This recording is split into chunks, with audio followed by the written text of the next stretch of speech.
CM Manohar Lal 2 दिवसीय गुरुग्राम दौरे पर पटौदी में आयोजित षष्ठी पूर्ति महोत्सव में हुए शामिल। ग्राम पंचायतों को भी बांटे फॉगिंग मशीन। बढ़ते प्रदूषण को लेकर सीएम मनोहर लाल ने केजरीवाल सरकार पर साधा निशाना। बोले किसानों को कोसना बंद करे दिल्ली सरकार। डेंगू के खिलाफ जंग में हरियाणा के सभी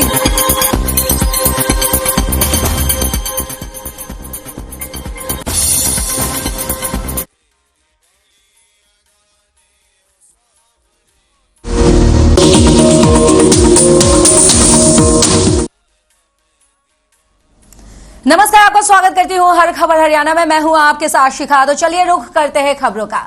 दिल्ली एनसीआर में बढ़ते प्रदूषण को लेकर मुख्यमंत्री मनोहर लाल ने दिल्ली सरकार को आड़े हाथ लिया है। हम आपको बता दें कि दिल्ली में प्रदूषण को बढ़ते देखते हुए मनोहर लाल ने कहा है कि दिल्ली सरकार का काम सिर्फ किसानों को कोसना भर रह गया है, जबकि प्रदूषण फैलाने वाली अन्य इकाइयों पर केजरीवाल सरकार द्वारा काम ही नहीं किया गया, जिसके चलते दिल्ली एनसीआर को खतरा प्रदूषण का देश झेलना पड़ रहा है।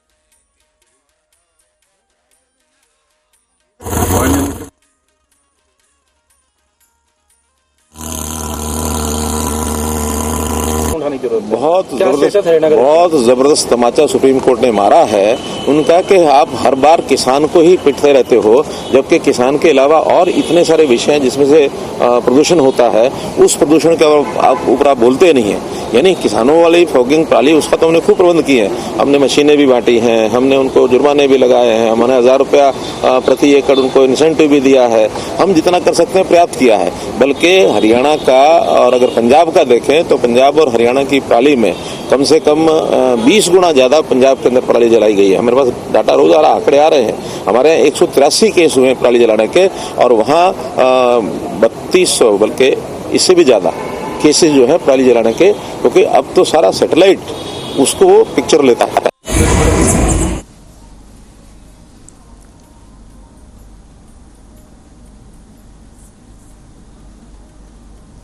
वहीं हरियाणा के उप मुख्यमंत्री दुष्यंत चौटाला शनिवार को सोनीपत पहुंचे। डिप्टी सीएम ने आसपास के कई गांव का दौरा भी किया, जहां उन्होंने लोगों की समस्याओं को सुना और जल्द समाधान करने का आश्वासन दिया।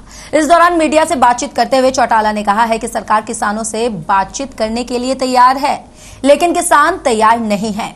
किसान आंदोलन अब आपसी भाईचारा और माहौल खराब करने का काम कर रहे हैं।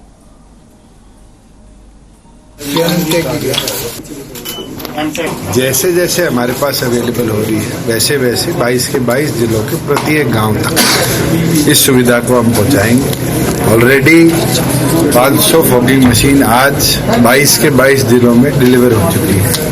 एक एक करके जैसे जैसे अगला लॉट आएगा उसी स्पीड के साथ उनको प्रत्येक गांव तक डिस्ट्रीब्यूट करेंगे। प्राथमिक तौर पर सारे वीडियोज की ड्यूटी लगाई है। जिस गांव की मशीन है केवल मात्र उसी में नहीं, साथ लगते हुए गांव के अंदर भी राशनिंग कर फॉगिंग करवाने का काम करवा देंगे। 2 बार तक है।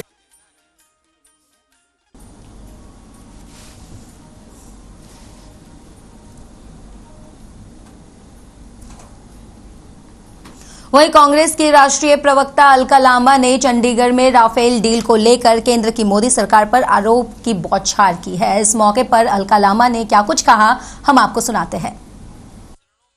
रोज राफेल डील को लेकर 2019 के चुनावों से पहले नारा था, मैं भी चौकीदार, भाजपा प्रधानमंत्री जी का। कांग्रेस और श्री राहुल गांधी जी ने चौकीदार ही चोर का नारा बुलंद किया सबूतों के आधार पर। सबूतों को नजरअंदाज कर दिया गया, राफेल पे उठाए गए सवालों को दफन कर दिया गया। आप सब जानते हैं राफेल डील में कितने जहाज यूपीए की सरकार में आने थे? 126 राफेल लड़ाकू जहाज आने थे, 126।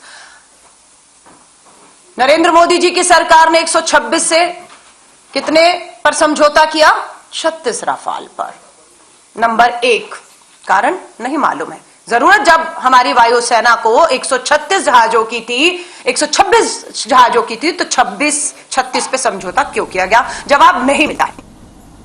वहीं आम आदमी पार्टी के प्रदेश अध्यक्ष नवीन जयहिंद ने पानीपत की सड़कों पर जमकर दंबागई दिखाई है। इस दौरान नवीन जयहिंद के समर्थन भारी संख्या में मौजूद रहे।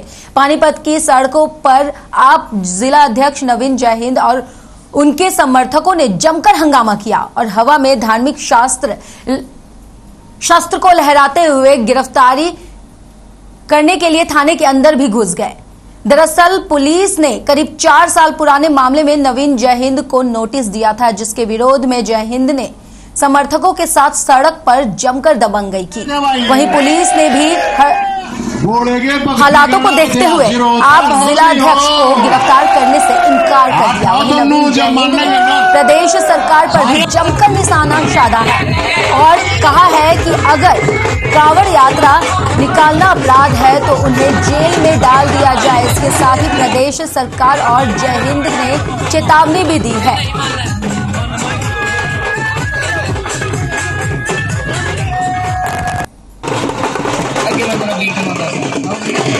और ये बीजेपी वाले जो कह रहे हैं, जो राम ने नहीं मानता उसने पाकिस्तान भेज दो, तो भाई जो बोले ने नहीं मानता उसने अफगानिस्तान भेज दो। नया नया बनाया सिस्टम का।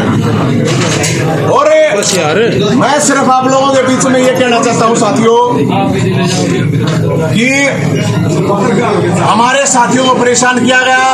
हमारे साथी समर्थकों कार्यकर्ताओं को कोई भी परेशान करेगा बख्शा नहीं जाएगा। जिसमें आज शामिल तफ्तीश किया गया है नवीन जयहिंद व उसके अन्य जो साथी थे जिनके नाम FIR हुई थी, शामिल तफ्तीश करके उनको फारिग किया गया है। आगे नियमानुसार जो कार्रवाई होगी वो की जाएगी। किस मामलों में धाराओं में मुझे मुकदमा था? धारा विभिन्न धाराओं में जो IPC के जो उसके अनुसार बनती थी उन धाराओं में मुकदमा दर्ज हुई। तफ्तीश जारी है।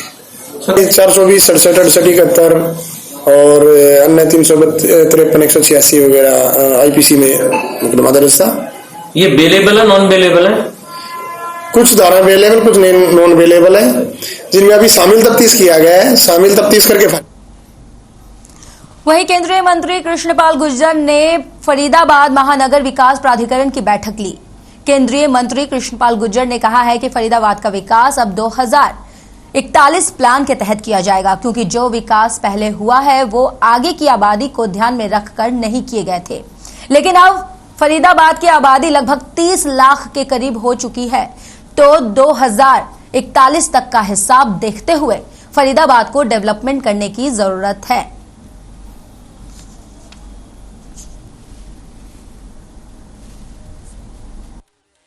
बैठ के जब से FMDA बना है तब से जो उसके मेंबर हैं, अधिकारी हैं, नियमित बैठकें होती हैं और इन बैठकों में फरीदाबाद के विकास के लिए बातें की जाती हैं, योजनाएं बनाई जाती हैं और उन पर कितना काम आगे बढ़ा है उस सबकी समीक्षा की जाती है।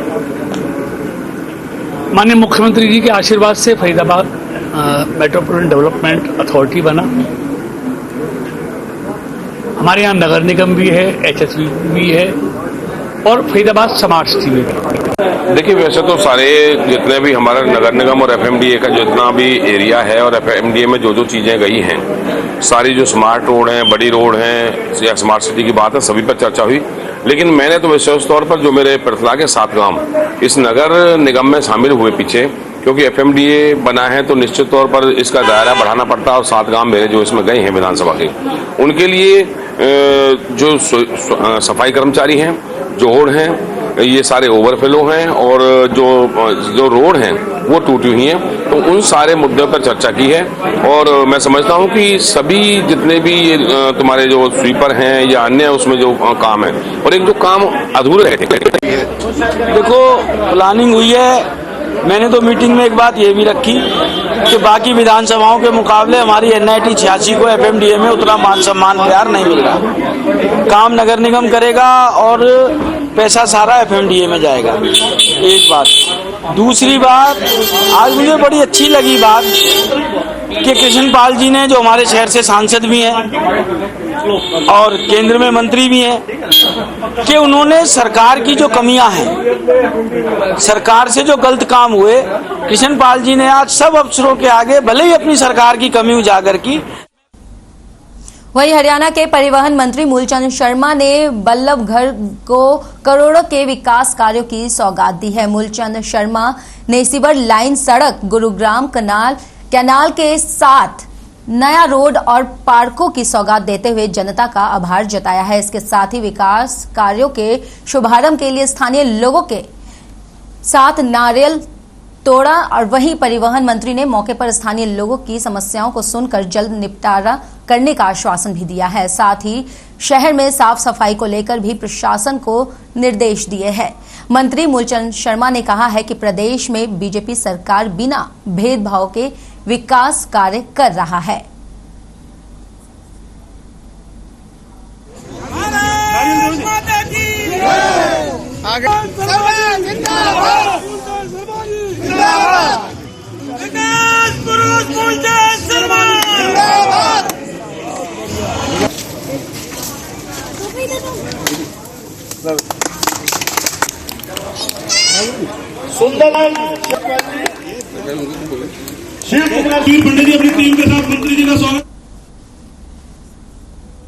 पानीपत में डीजल पेट्रोल वेलफेयर एसोसिएशन ने भी हड़ताल पर जाने का फैसला किया है। हड़ताल 15 नवंबर को सुबह 6 बजे से किया जाएगा। पेट्रोल डीजल से एक्साइज ड्यूटी घटाए जाने और केंद्र और राज्य सरकार की नीतियों से नाराज बताए जा रहे हैं।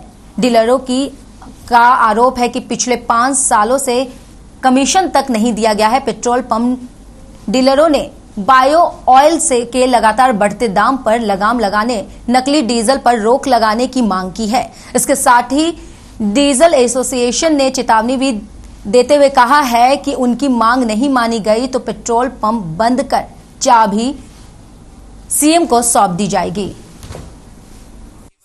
हरियाणा प्रदेश में जिला स्तर पर हमारी एसोसिएशन के जो हमारे ऑफिस बीरर थे, उन्होंने जिलाधीश के माध्यम से सरकार को ज्ञापन सौंपे। उसके बावजूद एसीएस साहब से मेरी 8 तारीख को मीटिंग हुई है। मैंने बताया आपको, जब मैंने ये बायोडीजल का मुद्दा अपने पत्रकार साथियों के ग्रुप में उठाया था और अपने पेट्रोलियम डीलर एसोसिएशन के भी ग्रुप में उठाया था, तो उसके बाद सरकार की तरफ से मुझे व्यक्तिगत कॉल आई कि आप इस मुद्दे पे थोड़ी रोशनी डालें, सरकार अनभिज्ञ है नकली तेल बेचने की, और आप वैट का जो वेरिएशन है इसके बारे में भी। तो मैं एसीएस साहब से, हमारा प्रतिनिधिमंडल मिला था मिस्टर अनुराग रस्तोगी से 8 तारीख को, तो उनसे विचार विमर्श हुआ, पूरा डिटेल डिस्कशन हुआ। बट सरकार को उन्होंने कहा कि मैं रिकमेंड करूंगा। रिकमेंडेशन के बाद आज हम 13 तारीख को बैठे हैं। 5 तारीख के बाद 5 दिन बीत चुके हैं। उनकी तरफ से कोई आश्वासन या कोई हमें ये नहीं दिया गया कि हम आपकी मांगों पे सहानुभूतिपूर्वक विचार कर रहे हैं, आपकी मान रहे हैं, नहीं मान रहे हैं। निर्णय लिया कि प्रदेश के पेट्रोल पंप एक दिन के लिए सांकेतिक रूप से बंद, पूर्ण रूप से बंद किए जाएंगे। तेल कंपनियों से हम कोई तेल की परचेज नहीं करेंगे। केवल मात्र इमरजेंसी सेवाएं, एम्बुलेंस, फायर ब्रिगेड और कोई अन्य ब्याह शादी की गाड़ियां, विवाह शादी का जो बारात की गाड़ियां होंगी, उनको हम तेल मुहैया कराएंगे। और हरियाणा प्रदेश के सभी पेट्रोल पंप डीलरों से भी मैं आह्वान करता हूं कि इस व्यवसाय को घाटे से उबारने के लिए, इस मरते हुए व्यवसाय को बचाने के लिए आप सब एकजुट होकर इस हड़ताल में शामिल हों।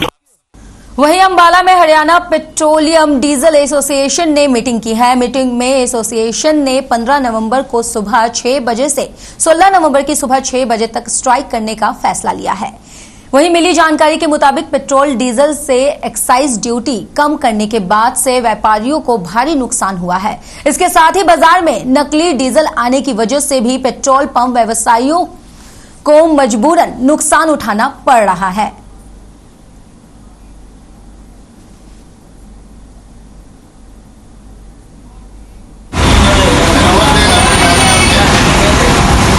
नमस्कार जी, हमारी जो आज मीटिंग हुई है, हमारी इसके बीच में 4 डिमांड्स हैं, जो कि पहले हमारे प्रधान जी ने हमारे वैट की समस्या बताई है। जो अब हमारी दूसरी समस्या है, हमारी वो कमीशन की समस्या है। पिछले 5-7 साल से हमारी कोई भी कमीशन नहीं बढ़ी है और जो हमारी इन्वेस्टमेंट है आज की डेट में डीजल और पेट्रोल की बहुत ज़्यादा बढ़ चुकी है। हमने 15 तारीख को सुबह 6 बजे से लेके 16 तारीख को सुबह 6 बजे तक हम ना तेल खरीदेंगे ना तेल बेचेंगे। नो सेल नो परचेज, सिर्फ इमरजेंसी सर्विसेज को छोड़ के। बताओ, इमरजेंसी सर्विस का हमने पूरी एसोसिएशन ने फैसला लिया है कि इमरजेंसी सर्विसेज के लिए सेल चालू रहेगी। आम आदमी, एक आम कस्टमर, उससे हम पहले हाथ जोड़ के माफी मांगते हैं। भाई हम इस बात के लिए आपसे क्षमा चाहते हैं कि हमें करनाल के तरावरी से खबर है, जहां युवक अपनी शादी की मांग को लेकर मोबाइल टावर पर चढ़ गया। युवक की उम्र 20 साल की है और युवक की जिद थी कि उसकी शादी करवाई जाए। करीब 3 घंटे तक युवक मोबाइल टावर पर चढ़ा रहा। युवक का पिता नहीं है। युवक की मां परेशान है कि बेटे की शादी नहीं हो रही, वो ऐसी वैसी हरकतें इसी वजह से कर रहा है। युवक शराब पीता है, इसके लिए उसकी शादी नहीं हो रही, ना ही वो कोई काम करता है। पुलिस और आस पड़ोस के लोग मौके पर थे, जिन्होंने युवक को समझाया, जिसके बाद युवक 3 घंटे के बाद टावर से नीचे उतरा। युवक को लोगों ने कहा कि अगर तू शराब छोड़ देगा तो पैसे इकट्ठे कर कर तेरी शादी करवा दी जाएगी, जिसके बाद युवक टावर से नीचे उतरा।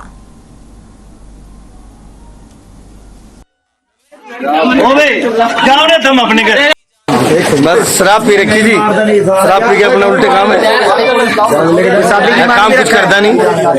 अब शराब पी रखी और कोई ऐसी बात नहीं। कितने घंटे बाद उतारा टावर से? 11 बजे चला था। अब देख लो टाइम क्या है, मेरे ख्याल 4 घंटे 3 घंटे हो गए। उतार लिया गया, उतार लिया। नशा कर रखा, नशा कर रखा। बस शादी की डिमांड भी कराई कोई? बिल्कुल शादी का अरुण है। पता नहीं किस बात पर चढ़ता है, चढ़ गया पर कल भी चढ़ा था, वरुण ने नीचे उतारा। आज फिर दारू के नशे में चढ़ गया, घर में कलेश करता है, कभी फांसी लगाता है, कभी कुछ। पता क्या वजह है इसकी? कोई वजह होगी इसकी, फांसी खा रहा है। शादी की डिमांड भी करता है कोई? शादी की डिमांड तो करता है भाई साहब। कहीं 2 रुपये घर में हो तो मैं भी शादी करूं, मेरे को कुछ दिखे तो। जो चीज देखता है घर की वही तोड़ फोड़, कोई चीज नहीं घर की रखती। घर के बर्तन भी फेंक देता है बाहर।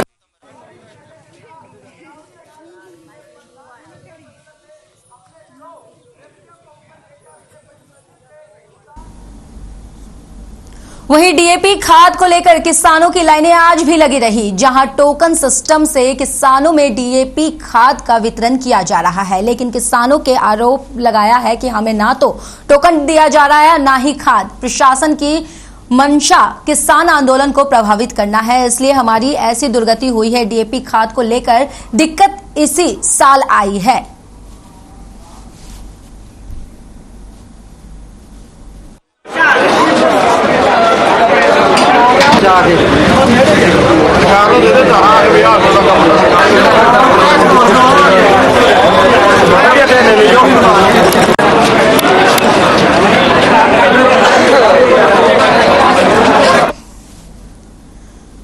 वहीं चंडीगढ़ में प्रशासक बनवारी लाल पुरोहित ने 20 इलेक्ट्रॉनिक बसों का उद्घाटन किया है। 15 दिसंबर तक सभी 40 बसें चंडीगढ़ पहुंच जाएंगी। 40 इलेक्ट्रिक बस के लिए सीटीयू का अशोक लेलैंड कंपनी के साथ करारा हुआ है। वहीं बस में 36 लोगों के बैठने की जगह है और अधिकतम एक बार में 54 लोग सफर कर सकेंगे। बस 2 से 3 घंटे में फुल चार्ज हो जाएगी और एक बार चार्ज होने के बाद करीब 140 किलोमीटर चलेगी। वहीं सेक्टर 25 के 3 नवंबर डिपो में सेक्टर 25 के 3 नंबर डिपो में चार्जिंग स्टेशन बनाया गया है। वहीं यूटी प्रशासन ने 40 इलेक्ट्रॉनिक बसों के लिए प्रपोजल जारी कर दिया है। इसके लिए योग्य एजेंसी 25 नवंबर तक आवेदन कर सकती है।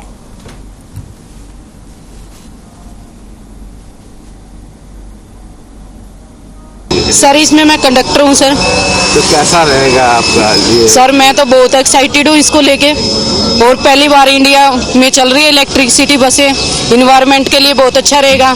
दूसरा पैसेंजर के लिए भी फ्रीक्वेंसी बहुत जल्दी है। पीजीआई के लिए पैसेंजर बहुत परेशान होते थे, बसें की फ्रीक्वेंसी बहुत लेट थी।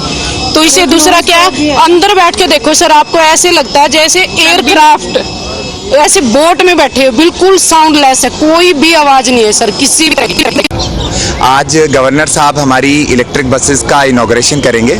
जो ये इलेक्ट्रिक बसेस आप देख रहे हैं ये हमारे एक्सप्रेस रूट पर चलेंगी, सेक्टर 43 बस स्टैंड से लेकर पीजीआई, जिसमें सेक्टर 17 बस स्टैंड से होते हुए ये जाएंगी। आज कितनी बसें? इस वक्त 11 बसेज हैं जिसको गवर्नर साहब फ्लैग ऑफ करेंगे। सर टोटल कितनी बसें और आएंगी? टोटल 40 बसें आएंगी हमारे फेम इंडिया के तहत।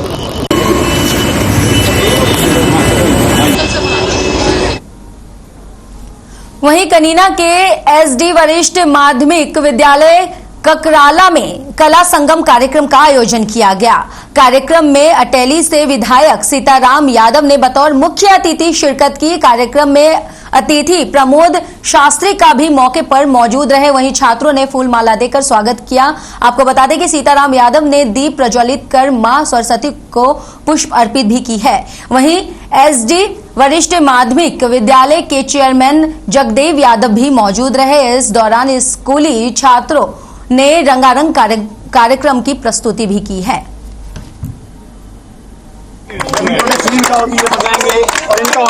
हाँ जी, आप देख रहे हैं कि मुख्य अतिथि जी विशिष्ट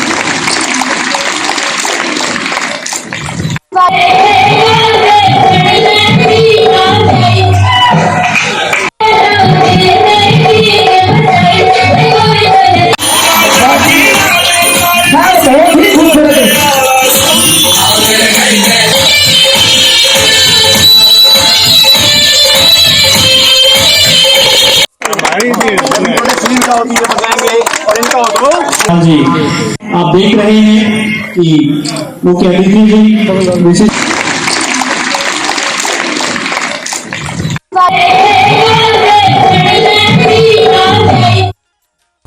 वहीं अंबाला नगर निगम और निजी होटल मालिक के बीच प्रॉपर्टी टैक्स को लेकर विवाद सामने आया है। नगर निगम के मुताबिक होटल पर 6 साल का प्रॉपर्टी टैक्स बकाया है, तो वहीं होटल मालिक नगर निगम के टैक्स को नकारते हुए कहा है कि 1 साल का प्रॉपर्टी टैक्स बकाया बताया गया है। हम आपको बता दें कि नगर निगम ने होटल मालिक के खिलाफ कोर्ट में याचिका दायर की थी। मामला अब कोर्ट में विचाराधीन है। वहीं अब ये कयास भी लगाए जा रहे हैं कि कोर्ट के फैसले के बाद निजी होटल मालिक के खिलाफ नगर निगम की तरफ से बड़ी कार्रवाई हो सकती है। वहीं होटल मालिक ने टैक्स वसूली के मामले में नगर निगम पर लेट लतीफ का भी आरोप लगाया है।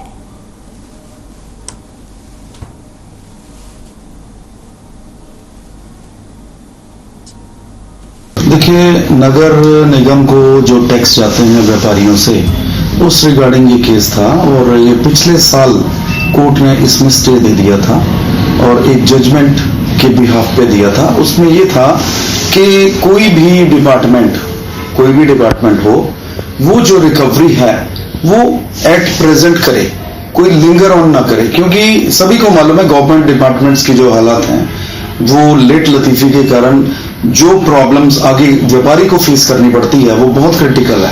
तो उस बिहाफ पे उन्होंने जजमेंट दी थी और जो कि जजमेंट अभी पिछले दिनों, मैं पूरी बात बता देता हूँ, पिछले दिनों ये हमारे पास आए और कहा कि आपका टैक्स पेंडिंग है फिर से, और जबकि हमने कहा कि हमारा सारा टैक्स पेड है अकॉर्डिंग टू गाइडलाइंस है, और उनके अकॉर्डिंग कई साल का टैक्स पेड था, पेंडिंग था, लेकिन हमारा टैक्स पिछले साल हमने उससे पिछले 3 साल का जो की गाइडलाइंस हैं कोर्ट की, उस हिसाब से देके हम बिल्कुल करंट में ओके थे।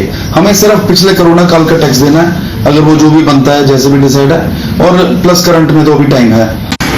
एक Rohit Jain versus state of Haryana का कोर्ट केस था, लोअर केस में, उसमें कुछ ऑर्डर्स हुए हैं और उन ऑर्डरों की हमने अपील की है।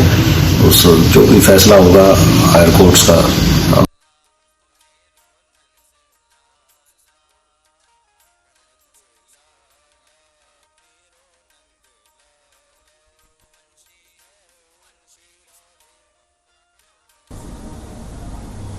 वहीं पशुओं को होने वाली मुंहखोर और गला घोटू जैसी गंभीर बीमारियों से बचाव के लिए हरियाणा में संयुक्त टीका अभियान चलाया जा रहा है। इसी कड़ी में नारनौल अभियान के तहत पूरे हरियाणा में 30वें दौर में पशुओं का टीकाकरण किया जाएगा। पशुओं को ये टीका साल में 2 बार लगाया जाता है। वहीं विभाग के कर्मचारी घर घर जाकर टीकाकरण अभियान चला रहे हैं। इसके अलावा जिले में मौजूद सभी गौशालाओं और नंदीशालाओं में भी पशुओं का टीकाकरण किया जाएगा और पशुओं के कानों में बैच नंबर भी लगाए जाएंगे।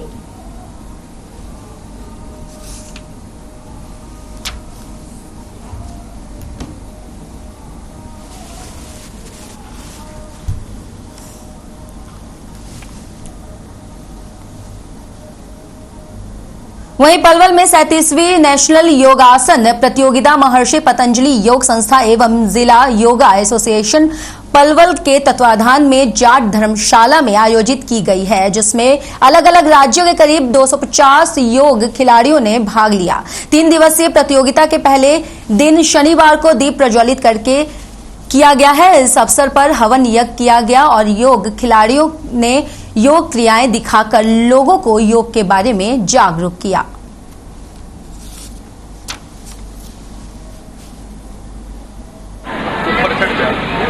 अर्पण का कार्यक्रम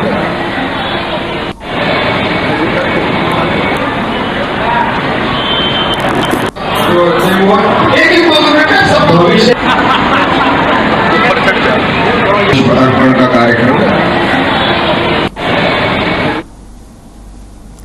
वहीं नरवाना से दिल दहला देने वाला मामला सामने आया है, जहां एक रेलवे कर्मचारी ने देर रात अपनी मां की कुल्हाड़ी से हमला कर हत्या कर दी। मां की हत्या के बाद रेलवे कर्मचारी ने घर को आग के हवाले भी कर दिया।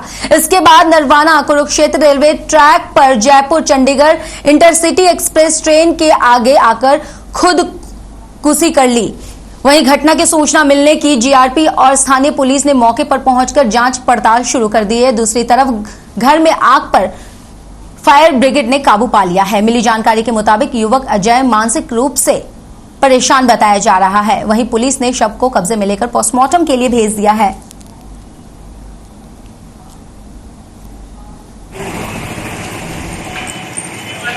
किसी ने सूचना दी भी फला रेलवे स्टेशन के जो क्वार्टर बने हुए हैं उसके अंदर आग लगी हुई है। तो हमारी गश्त पार्टी मौके पर पहुंची तो वहाँ कोई डेड बॉडी नहीं थी, लेकिन आग लगी हुई थी सिलेंडर में। तो पुलिस ने फायर ब्रिगेड को बुलाया, आग बुझाई। तो बाद में पता चला भी यहाँ कोई लेडीज के चोट लगी थी। ये कन्फर्म नहीं था कि मर्डर है क्या चीज़ है, तो यही था भी आग की वजह से कैजुअलिटी हुई है। तो ना किसी पड़ोसियों ने सूचना दी कि ऐसे ऐसे कोई वारदात हुई है, ना उसके कोई रीजन वहाँ थे।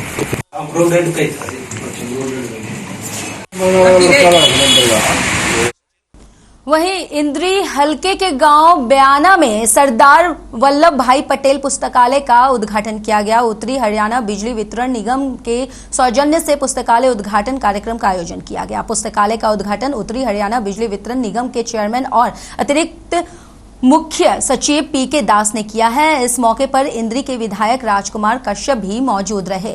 वहीं विधायक राजकुमार कश्यप ने उत्तरी हरियाणा बिजली वितरण निगम के सामने अपने हलके के गांव बड़ा में भी पुस्तकालय खोलने की मांग की।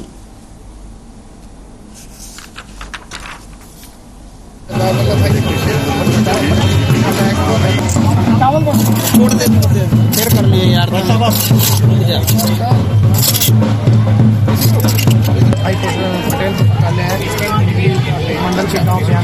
अच्छा, आज ऐतिहासिक दिन है हमारे हलके के लिए, एक विशेष रूप से गांव बयाने के लिए। आप देख रहे हैं यहाँ पर जो है हमारा जो उत्तर हरियाणा बिजली वितरण निगम है उसकी तरफ से सरदार वल्लभ भाई पटेल पुस्तकालय का यहाँ पर उद्घाटन किया गया है। यहाँ पर 3000 के लगभग किताबें हैं। यहाँ पर आकर के बच्चे हैं, कोई भी किसी भी वर्ग का है, जब बच्चा है, बुजुर्ग है, युवा है, साथी स्पोर्ट्स का यहाँ पर अपनी स्टडी कर सकता है। हर स्टडी कर अपना ज्ञानवर्धन कर सकता है। ज्ञानवर्धन करके जो है अपने हर क्षेत्र में आगे बढ़ सकता है। इसके लिए मैं माननीय मुख्यमंत्री का, मनोहर लाल जी के जो हमारे माननीय मुख्यमंत्री हैं, जिनके मार्गदर्शन में बिजली वितरण निगम की जो हमारे चेयरमैन पीके दास जी जो आज यहाँ उसका उद्घाटन करने के मुख्य अतिथि के रूप में।